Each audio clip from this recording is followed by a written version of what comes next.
Holly, welcome to the Media Careers Podcast. Thank you for having me. I can't quite believe that you've not been on yet, so, so I don't quite know how that's happened that you've not been on.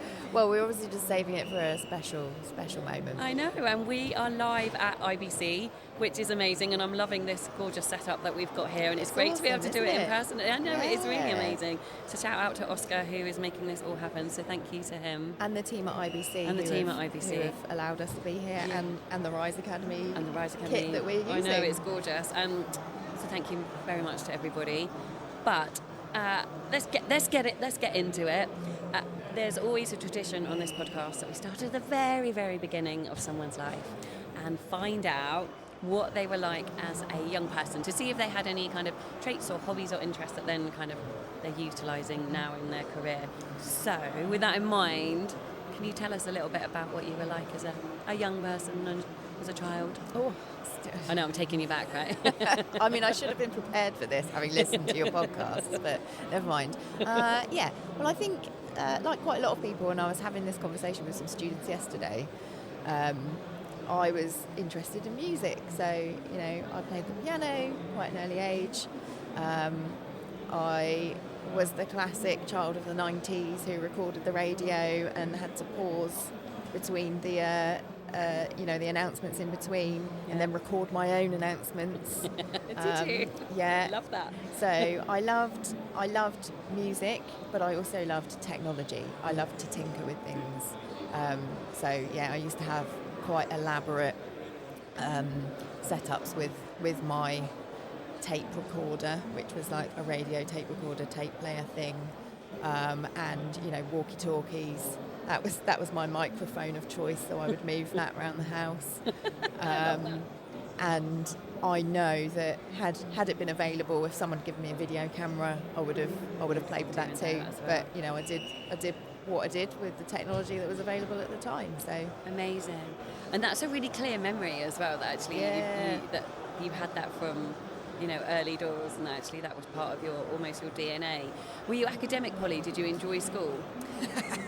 Oh, be careful what I say, because they say you shouldn't let your children know if you didn't enjoy school, but not okay, really. Well, don't let your children listen to this for a little while. Yeah.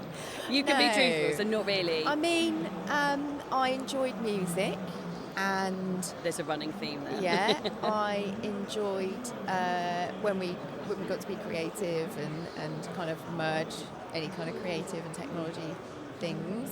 But the whole sitting in a classroom, being told what to do, I didn't really enjoy. No. And actually, again, I think I probably actually did have this conversation with my children recently. Where I really sort of found my place was college.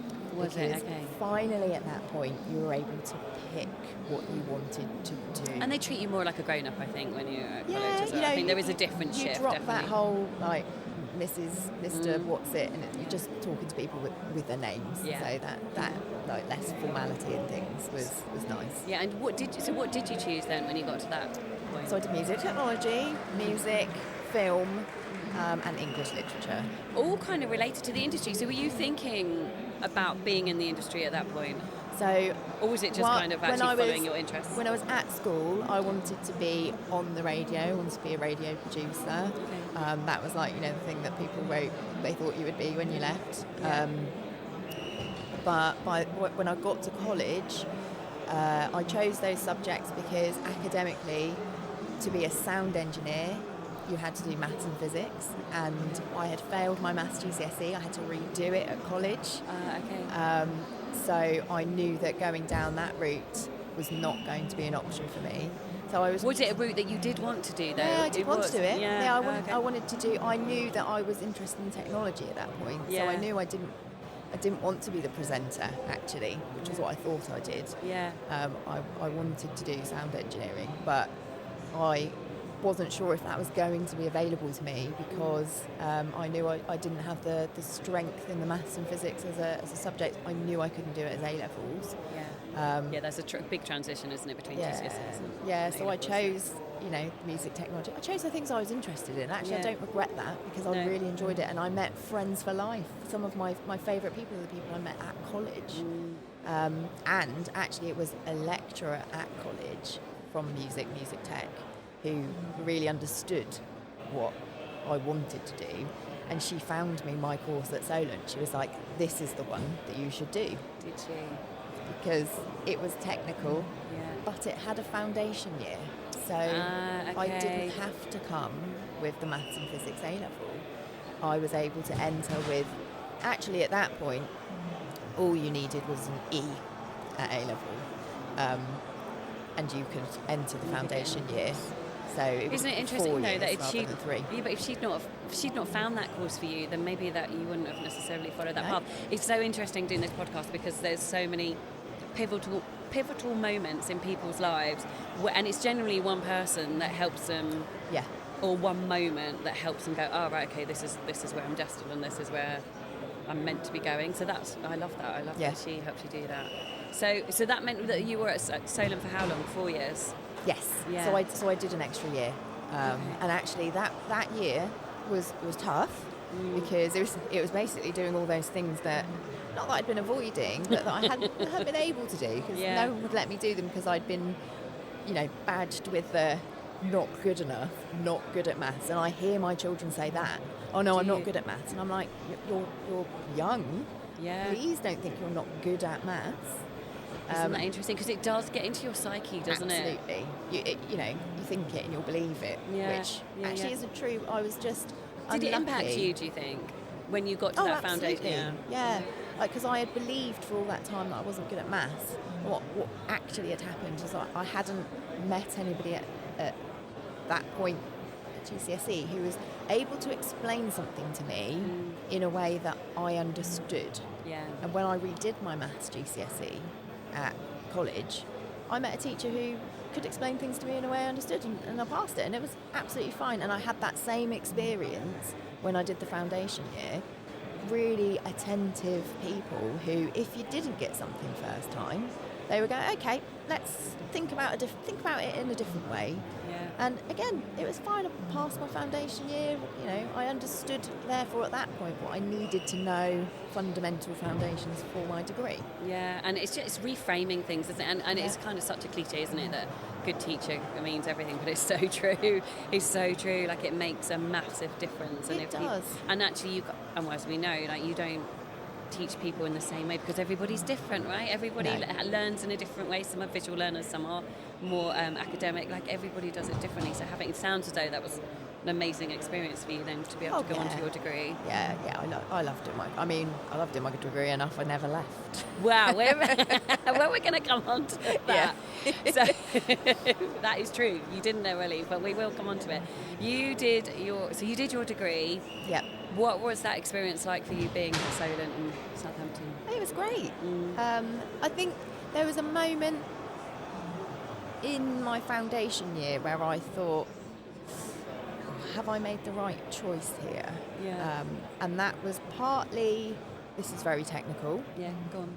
and it was partly, I'm the only female here. Is this how it's going to be? Yeah, okay. And that didn't last that long because actually the people on my course were fantastic. They're still some of my best friends. So. Yeah. But yeah, it was interesting that was also part of the kind of psyche of, can I do this? This is hard, and I'm the only girl. Yes. And I know Well, in the that's- background, you'd had all that math stuff as well, so it's probably just it was influencing the way that you were thinking about whether you could do it. And I know that is a quite common experience for women in our industry. Yeah. No matter which pathway they've come from, I think we've all probably had that moment where we've gone, is this for me? Is this the place I'm supposed to be? Yeah. But no, my actual degree, I loved it. We experienced both the technical side and the creative side. We tied them together. And we were exposed to industry throughout the degree, and that made an enormous difference to the network that I was building. Did you know what you wanted to do at that point? No. Such a cliche question again, but No, so I'd started thinking I wanted to be a sound engineer, as had most people that were on my course. Yeah. And then we were exposed to video, which was something not new. Obviously, seen the TV and everything, but we studied video systems in a lab. So it was taught two ways. We had lab lessons with a fantastic guy called Clive Thirlwall, and he showed us what a video signal looked like, how it moved around the lab, and how to measure it at different points. And I was like, oh, that's kind of interesting. Also, I thought, I can see that, whereas this audio stuff, I can't see. Can't see that. And that was complemented by kind of in classroom with fantastic, my first mentor, I would say, which was Sean Lancastle. Shout out to him. And actually we had a conversation where he said, what do you think about this video stuff then? And I was like, I think I quite like it. And he said, well, don't forget that that's also, you don't have to make a decision now about where you want to go. This could be an option for you too. And although I started on what was then the music technology pathway, which was just a follow-on from the title that I'd had at A-level. Yeah. And I changed to the media technology degree title because I was like, actually, it's got a bit of everything, and I'm not quite sure what I want to do. Yeah. So and obviously he knew that maybe you had skills in other areas that you might want to follow as well. So actually, again, spotting that actually there might be a different path. I love that. So I did come out with that. One thing I would say is that something that travelled through me with education was a complete inability to do exams. I'm just terrible at exams, and I think that's a fact. So it's not like a thing like when my kids say that's bad at maths. I can't do exams. For me, they're a memory test, that kind of memory is not there for me. Exams are really hard. Well, they are. Recently, I know we're not to jump ahead, but more recently I've been diagnosed with ADHD, and one of the things that I had completely unexpected to come out of that when I had the conversation with the assessor was I said, we were talking about memory recall, that's part of the assessment process, and I said, is this why I can't do exams? And she said, of course it is. That is absolutely the reason you can't do exams. And suddenly I had this big relief that I was like, it's not me. My brain just can't do exams. Yeah. And what was really interesting, again, going through that degree process, was my coursework was always really highly graded. But my exams, I failed quite frequently. In your exams, And again, the way that the degree was structured allowed me to still pass a module. Even though you'd fail, I didn't fail all my exams, obviously. No. Probably wouldn't have passed my degree then. But certainly the ones which were a little bit trickier for me to recall. I didn't pass, but I was still able to pass my degree. And I really took that on board as to how much that mattered and made a difference to me to be able to complete my degree. Yeah. And not do some not be good at some elements. Well, thank you so much for sharing that, because I think there'll be lots of people that are listening to this that will have the same thing. Not necessarily just that they're ADHD or anything, but they will have experienced something similar. And I think there's so much pressure in the education system to pass exams. They're there continuously, right from primary school all the way through. Well, we see it with our kids. They got year 4, they've got a times table test. Yeah. And my daughter started worrying about that last year. Yeah, there's such pressure, isn't there? Yeah. But actually, does it matter? Does it? Obviously, it's a bit controversial. Maybe we shouldn't go too far down that. But in reality, does it? Yeah, I know, and I think we're going to get lost in a whole other different conversation here about education. I'm going to reel us back in a minute, but I think my point is that exams are great for some people, and that is an amazing pathway that they should, and we shouldn't lose that, because that's the way that some people learn and progress as well. So I think that absolutely got a place, but I think it's also recognising that lots of people don't. Yeah. And obviously for you, it was amazing that actually there was all of these practical elements that then could support your learning. And to be said, learning is different. So anyway, I'm going to reel us back in. Yep. Understood. So you finish your degree. Yeah. Oh, then what? What does that transition So look I like finished my degree during that wonderful period of time, which seemed interesting at that point. Obviously, since then we've had some large major events that make it seem less of a problem. It was during the recession, that first recession that we had.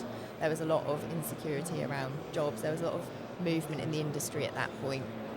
And although there was always a very high employment rate for my course. There was a bit of a worry about where people would go. So at that point, the university recognised this, and they started an internship scheme, which I applied for, and I got the position, which was to spend a year, with the team that had just been teaching me, supporting them in kind of the live events that we were putting on. And I ended up doing a little bit of teaching as part of that, working on a few research projects. Amazing. And I really liked it. And apparently they liked me too. Yeah. And the teaching bit that I had done, I was right at. You were good at.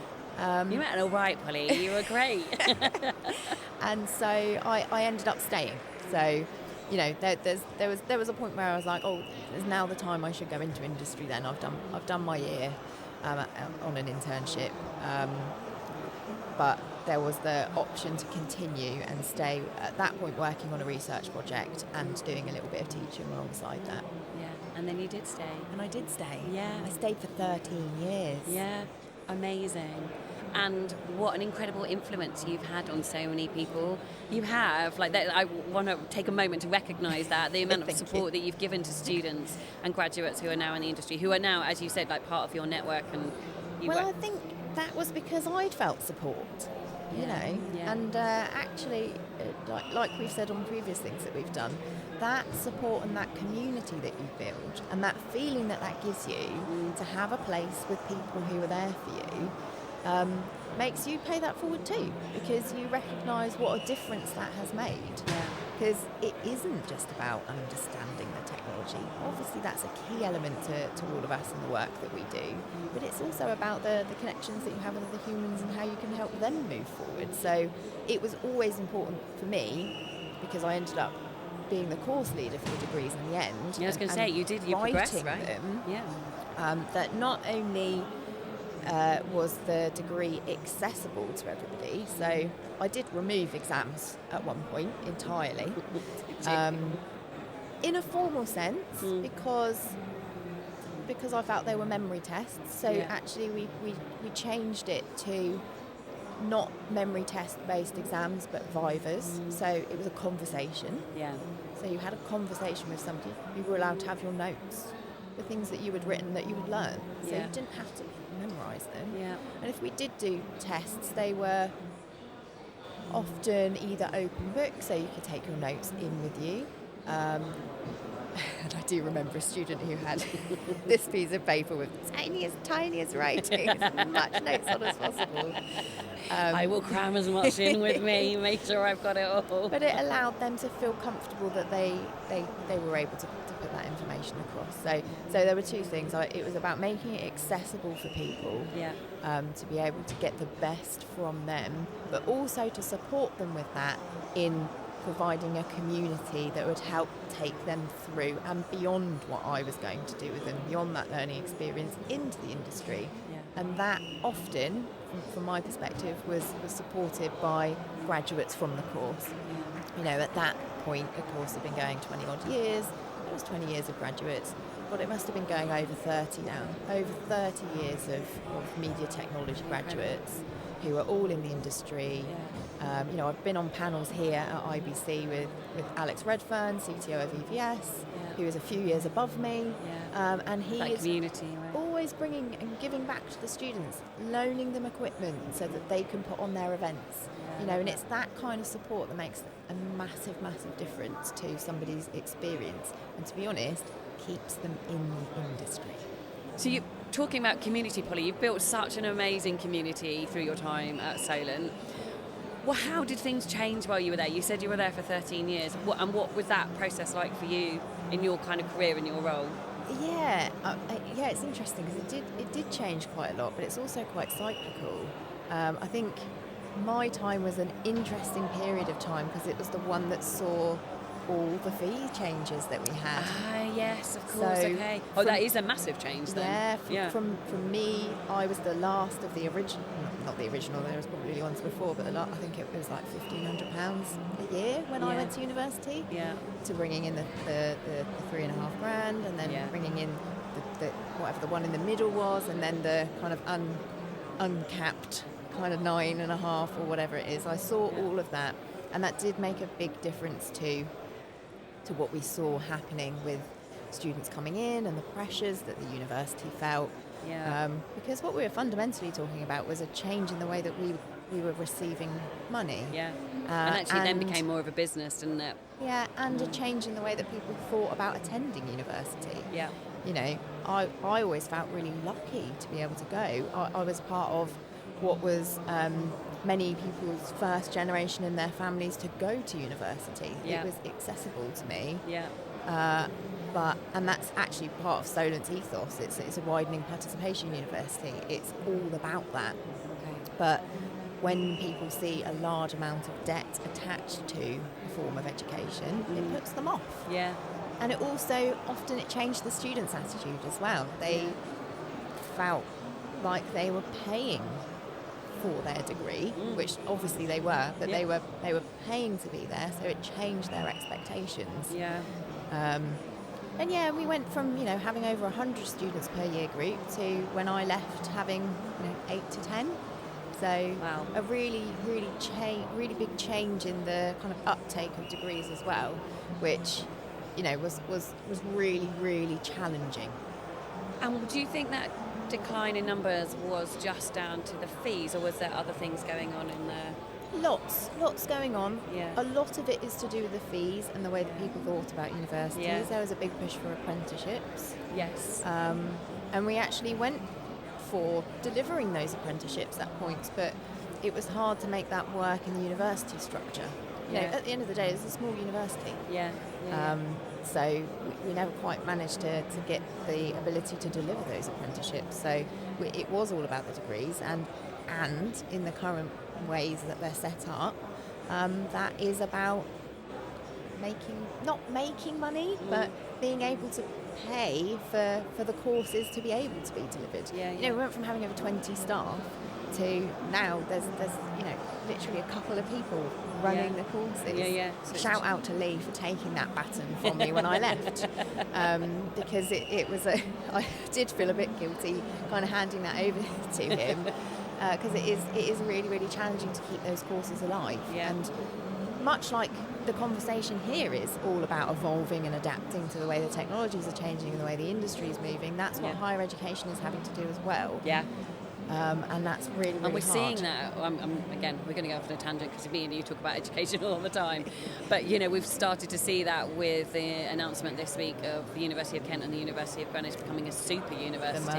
The merge. Again. I think, as you said, that they're not going to be the first. We'll see that. We'll see that again. But anyway, I'm going to rein this back in again to stop us going down a path that we love. But to keep it on the themes of the Media Careers podcast. So you do leave, though. You do leave Solent. You join Atos. I did. Before I left, my network spread a little bit wider than it had. So it had very traditionally been graduates from the course. It was our alumni. We held a lot of alumni events. We worked with our alumni a lot to provide work experience opportunities for the students. So we were all very close. But when COVID hit, they wanted to close the course altogether. Okay. And I had to fight really, really hard to keep it open.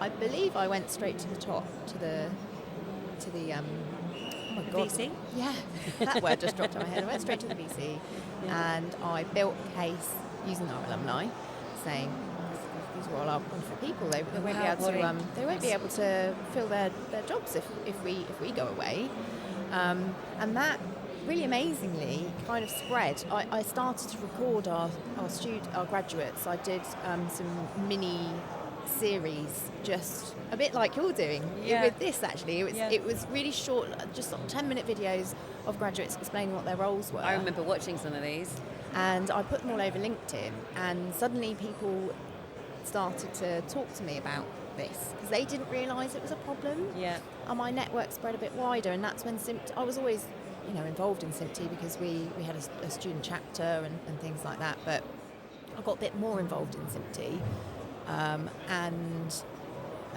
my network grew even broader, and again that's when I met Alicia Pritchard from Women in Stream Media. Yeah.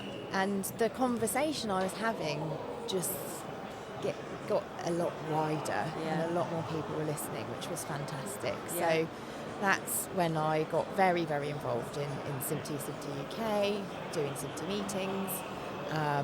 And I actually did the mentoring program. I was head of education for Women in Stream Media, and I started the mentoring program at the same time.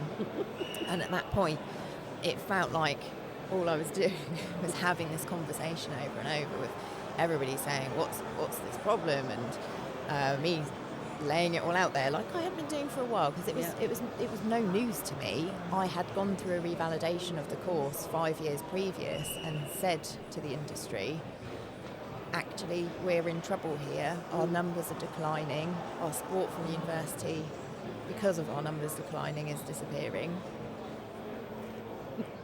No, it's gone. I was going to sneeze. And I need your help. So, but it was new people. So I was having that conversation with some people that were really interested. Yeah. And that ended up with me in these roles in these other organisations, which was fantastic. And I was really happy to be there and have that voice to spread the situation wider. Yeah. And actually have people listening. Yeah. But it was as I was doing this mentoring that I had a fantastic mentor. I think she was just about to have her fifth child, so it was a really short mentoring journey with her. But we had a chat, and at the same time I was having a conversation with someone I was at university with, and he said, well, have you thought about approaching it from industry? And I was like, no, because I work in education. And anyway, the end result of it was that I started to work for Atos as their learning and development lead, very specifically for media. Yeah. Because Atos is a very large company, it's not a large IT company. Yeah.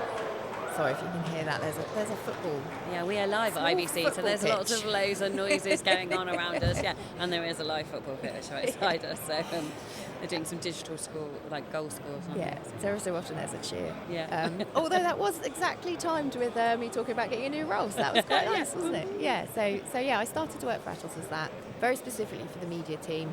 And what we were looking at was that journey from a graduate from a course like mine, and actually I joined at the same time with one of my graduates, so that was quite nice, going into the workplace, and then perhaps needing to gain more relevant skills for the job role that they were doing. Right, okay. Because actually James, who I brought with me, starting at the same time, had done the acoustics pathway. So he didn't have the broadcast pathway. Yeah, okay. So yeah, I worked with some of the other people that they'd employed more recently at the kind of junior end on upskilling the broadcast skills. And it wasn't really an experiment, but it was something that I had been saying, if the courses like mine had been providing less graduates, were we therefore, as an industry, needing to look to other courses, because that's what Atos had been doing. They've been taking computer science people, physics graduates, and give them the skills that we require to work in broadcast. Yeah. So we were looking at that, and I did a little program with them. We didn't employ anyone after that point, so I can't really categorically say that this is something that we could roll out. Yeah. But it definitely worked for them.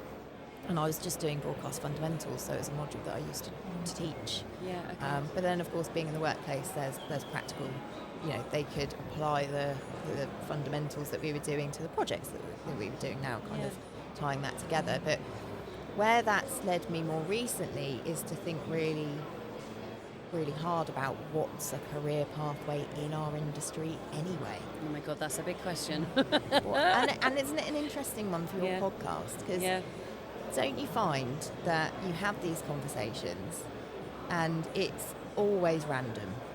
Without a doubt. People's journeys, you couldn't template it. No, sometimes it's a specific moment. Like one of my previous guests saw an OB happening at a music festival and just happened to see the kit being loaded in and out. I was like, whoa, what's that going on over there? And then that was it.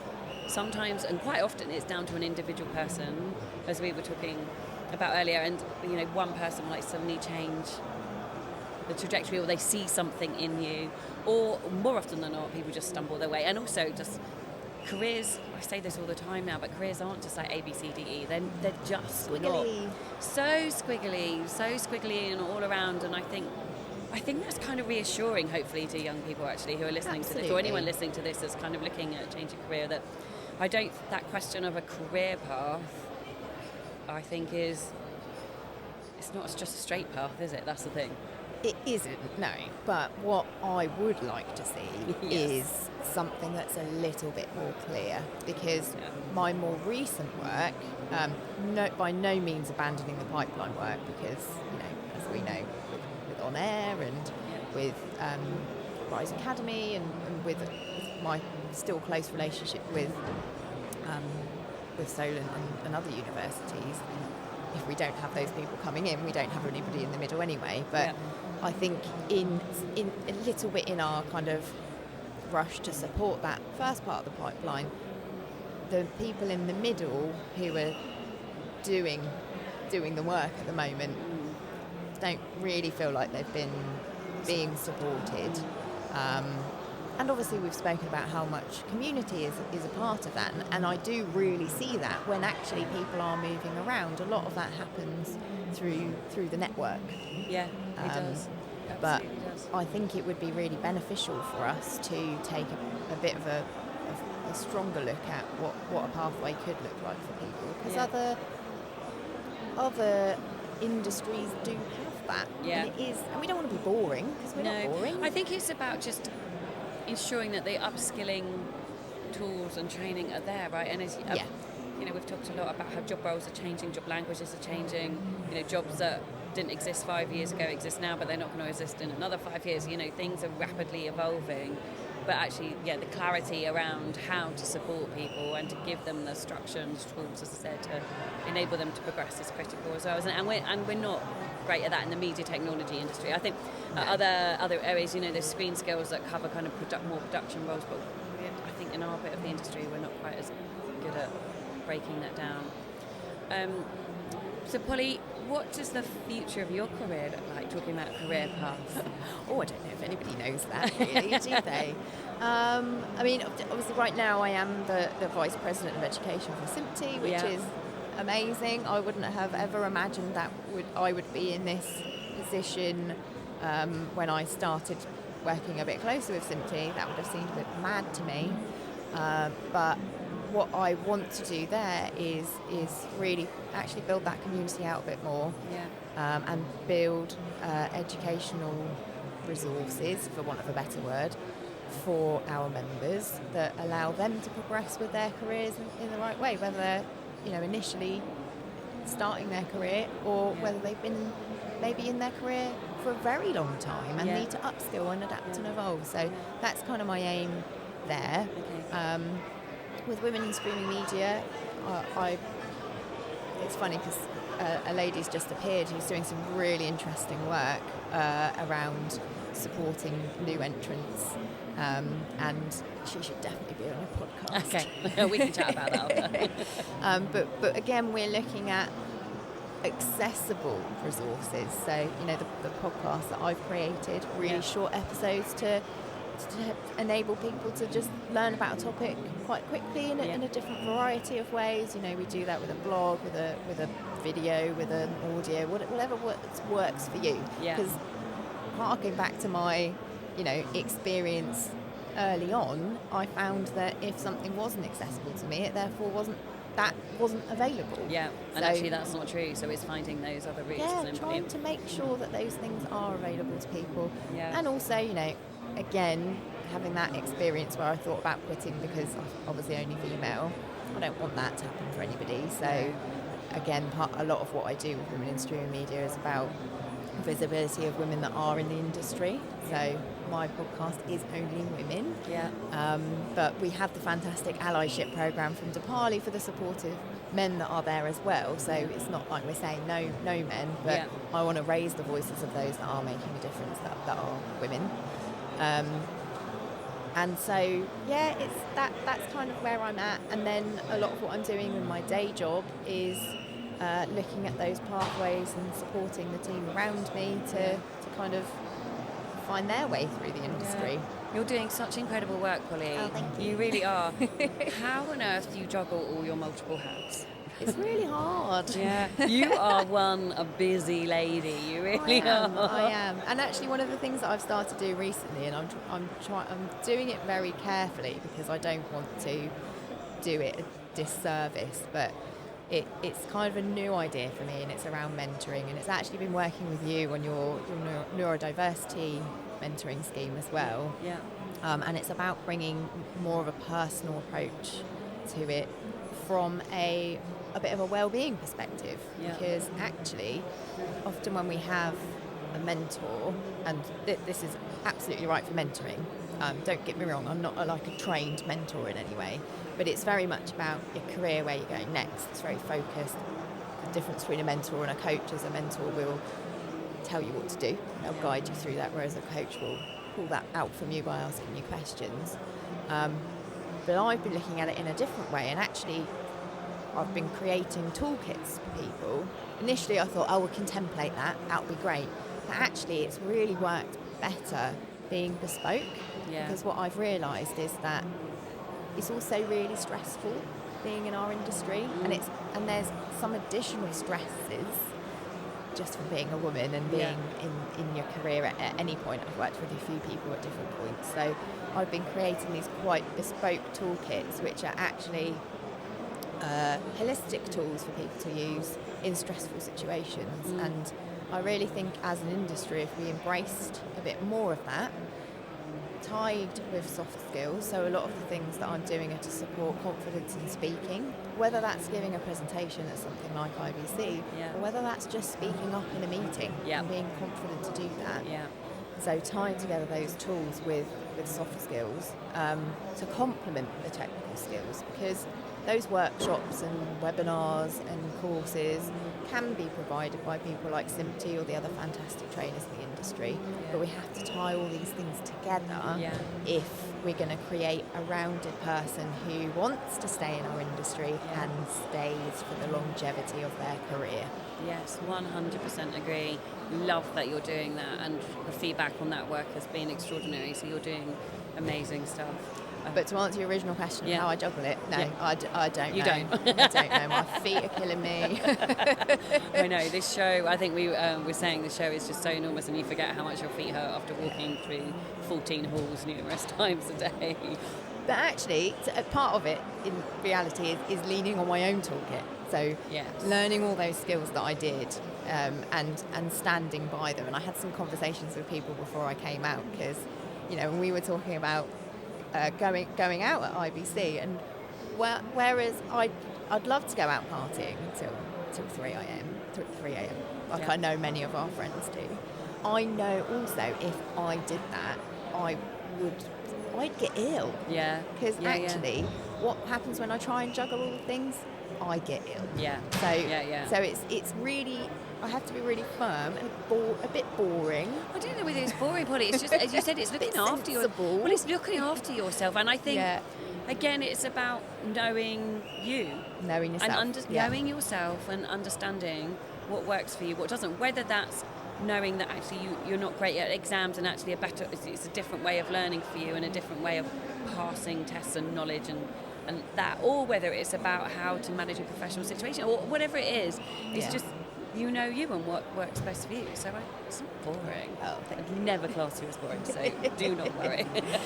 That's how I have been juggling it. But lot of personal circumstances which we won't go into this year, but I have definitely had to take a long hard look at how much I'm trying to do. And a skill that I need to learn, and I'm open to support with this, is actually a bit of those leadership skills. And Alyssa said this to us recently.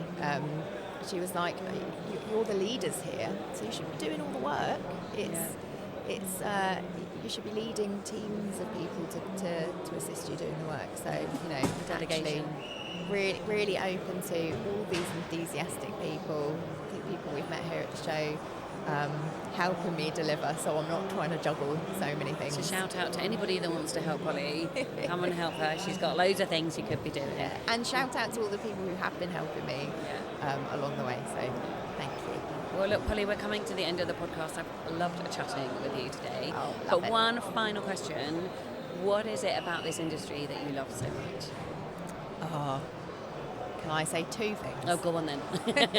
The technology. Yes. The technology So is you've brought us very neatly exciting. round to the other beginning when you Yeah. were talking about being a child and playing with technology. Exactly. Yeah. It's always evolving. There's always something interesting to look at. You cannot walk around something like IBC and not get excited by what you see. Yeah.